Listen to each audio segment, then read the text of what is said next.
Everybody. I apologize for being a couple minutes late, but I have Ignite brain really bad, and it's only day 2, and it's only going to get worse. So I'm sorry, but not really, because I know you're all suffering from the same thing. So without further ado, let's talk about GDPR. How many of you are subject to GDPR? You know it for sure. How many of you aren't sure?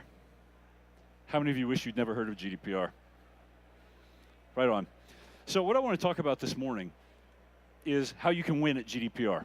Right, now many of us think about GDPR as being sort of an opportunity to test your firefighting skills. I think when the regulators who designed the regulation and the laws that embody it were thinking about it, they were only thinking about the impact on individual privacy. I don't think they spent a lot of time considering the regulatory costs or the hassle that it poses for people who have to comply with it. That's our problem to deal with. So GDPR now, law of the land. We're all stuck with it. The impact has happened. May 25th has come and gone, and GDPR is now a thing, right? So the question is now, what are we going to do about it? After GDPR took effect, this irritated a lot of people. I'm guessing many of you fall into that category. But the thing to keep in mind is that when you think about GDPR, what most people, what comes to mind for most people when they think about GDPR is nothing but this stream of questions, right?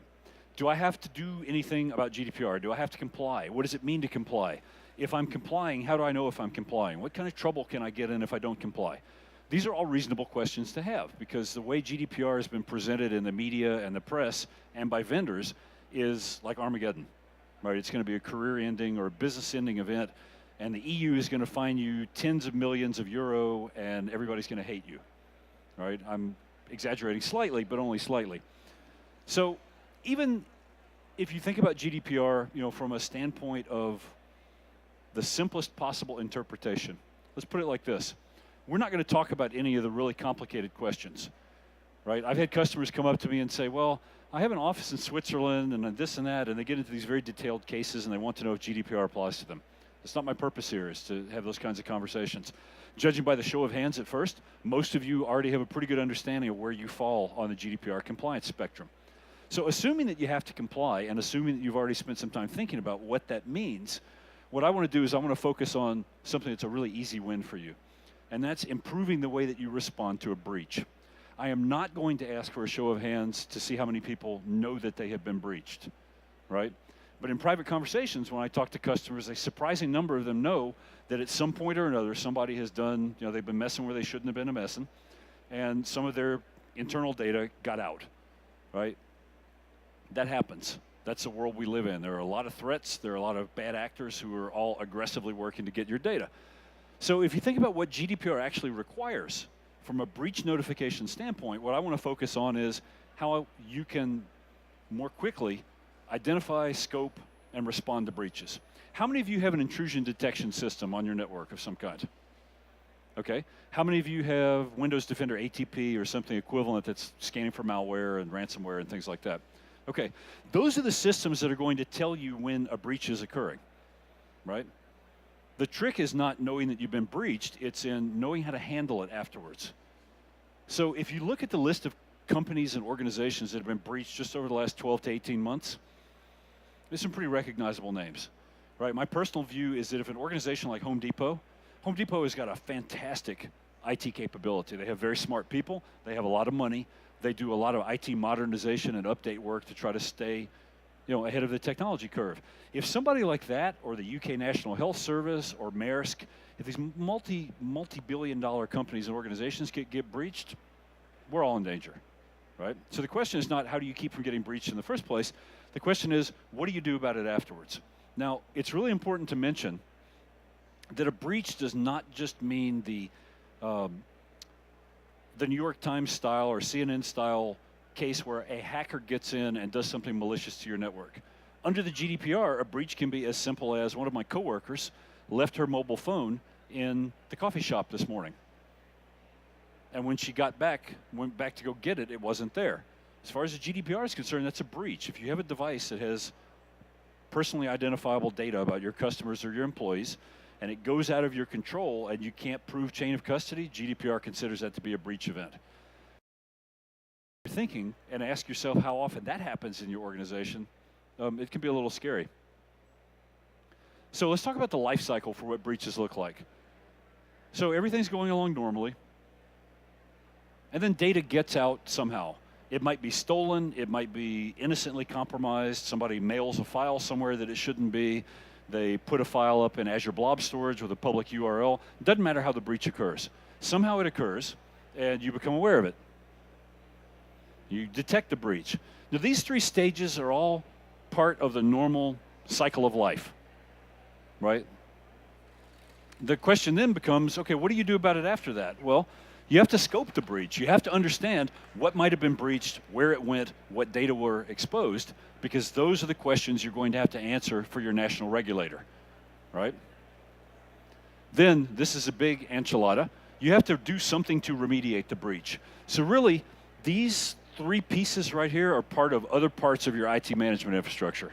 You are already doing those things, or you should already be doing those things.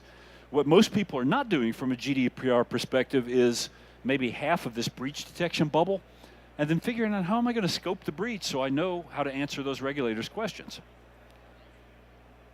Then there's another step. If you read the GDPR, how many of you actually read the regulation? Okay, that's way more than I expected. It's not exciting reading. If you look at Article 33, it tells you exactly what you have to do to notify. So the basic points are, you have 72 hours to notify the regulator in any country where the breach occurred or where people who might be affected by the breach are.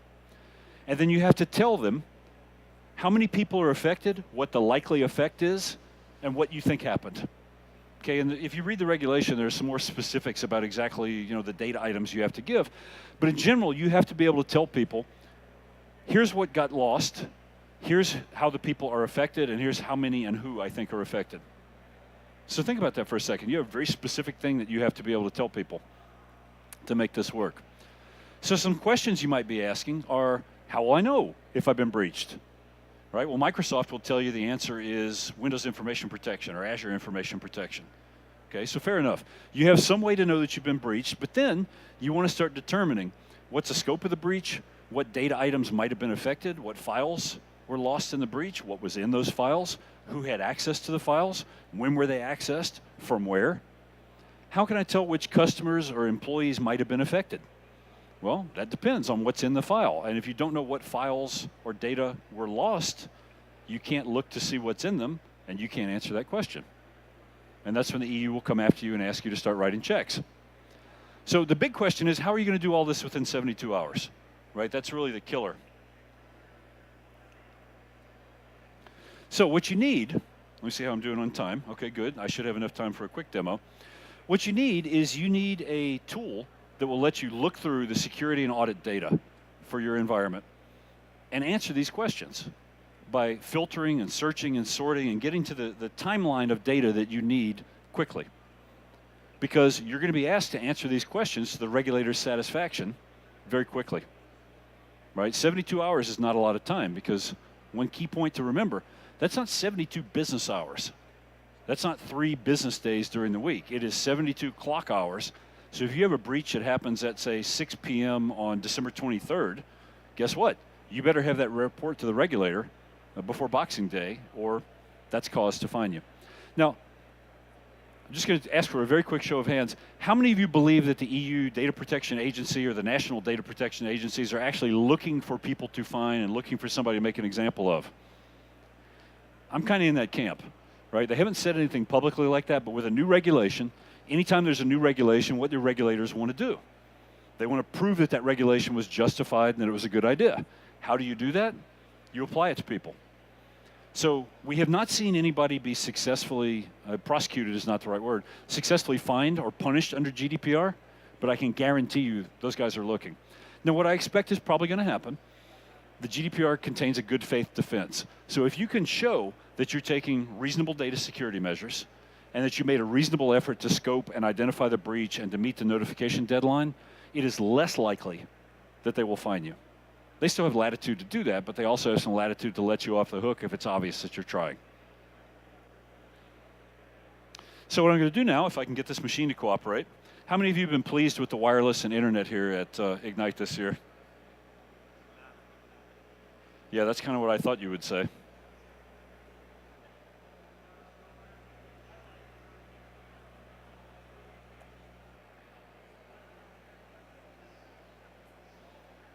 So I'm going to do something that my product manager would be absolutely horrified if he saw me doing. I'm logging into our production tenant. Ah, dang it. No, I'm not. Okay, and I'm going to be completely transparent. I don't remember the URL of the demo instance, so rather than fumble around up here and look for it, I'm going to talk for another minute and finish on time.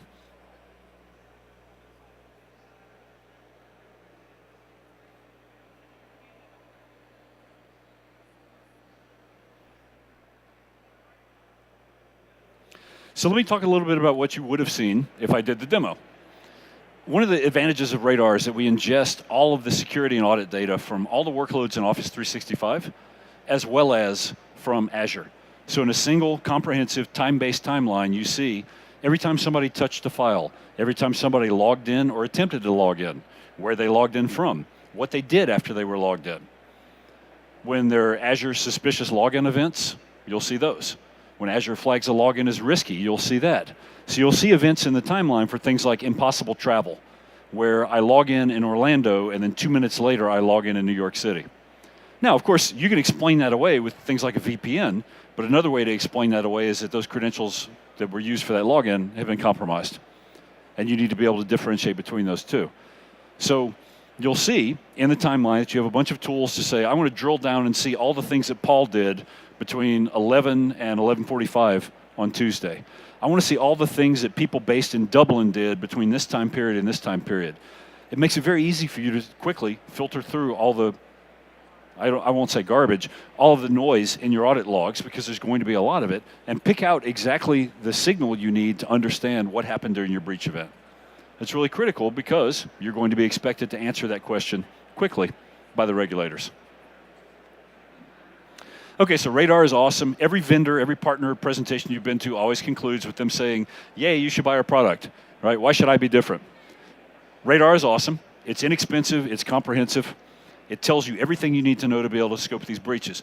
I also know that many of you are skeptical about vendor and partner promises. So what I'm going to invite you to do is two things. We're in booth 1037. Come see an actual demo.